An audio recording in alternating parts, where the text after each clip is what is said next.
নবীজি বলছেন একদিন ঘুম থেকে উঠে চোখ চোখ ঘোষণা করছে লা ইলাহা ইল্লাল্লাহ, আল্লাহ লা ইলাহা ইল্লাল্লাহ।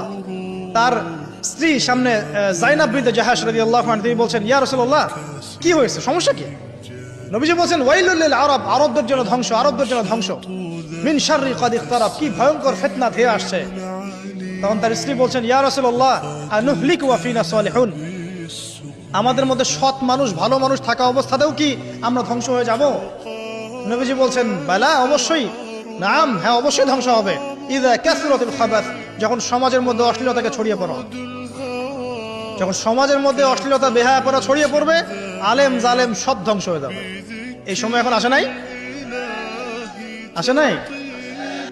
মৃত্যুকে হাজির করবেন একটা প্রাণীর রূপে, একটা পশু বা একটা প্রাণীর রূপে মৃত্যুকে ডেকে আনা হবে এবং একে জবাই করে দেওয়া হবে, মানে মৃত্যুকেও মৃত্যুবরণ করতে হবে। আমি কি বোঝাতে পারছি?